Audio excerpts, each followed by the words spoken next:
जी, सलाम अलैकुम, Hasan Arshad. Tawassul businessman services LLC, Corniche quality care medical centre building, same building, ground floor. अभी कल मैंने एक वीडियो बनाई, वो थोड़ी लंबी होगी, लेकिन एक वीडियो के अंदर मैंने सारा कुछ बता दिया था। अभी इस वीडियो के अंदर मैं क्या करूंगा, step by step small small clip बनाता हूँ।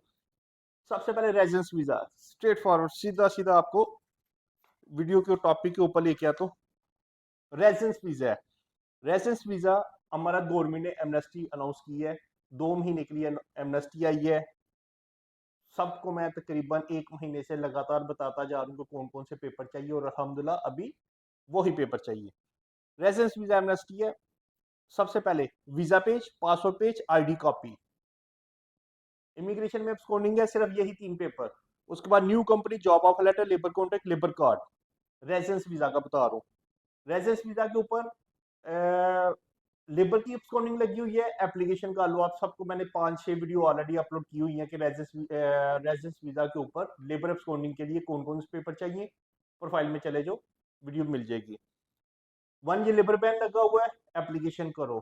दोनों एप्लीकेशन 84 लग रहा है, ठीक है। बाय क्या लग रहा है, छोड़ो उन सब चीजों को, मैं बार बार बता बता के मेरा ख्याल आप सबको आइडिया हो गया होगा बाहर क्या चल रहा है, ठीक है। Loss company, visa page, passport page, ID copy, और new company, job offer letter, labour contract, labour card. आपका इमिग्रेशन के अंदर स्कोनिंग लगा हुआ है, या आपका फाइन है 10,000 से लाख, 1.5 लाख, जो भी फाइन है आपका, सारा फाइन हमारा गवर्नमेंट क्लियर करेगी एज पर हमारा अनाउंसमेंट। ये हो गया रेजिडेंस वीजे का, ठीक है। और इसके अंदर क्या क्या क्या जरूरी चीज है। गवर्नमेंट कहती है कि आपके पास अगर न्यू कंपनी के पेपर नहीं है तो टिकट लगा के लीगल तरीके से वापस भी जा सकते हैं। एज पर गवर्नमेंट आप लीगल तरीके से वापस जा सकते हैं, लेकिन मैं क्या कहना चाह रहा हूँ आपको कि ये न्यू कंपनी के पेपर अटैच करके इधर लीगल होके अगर वापस जाना है, छुट्टी पे जाओ, 1 महीने बाद फिर वापस आ जाओ, ठीक है, लेके ना जाओ। ये मैं अपना पर्सनल एक्सपीरियंस आपको बता रहा हूँ, ठीक है।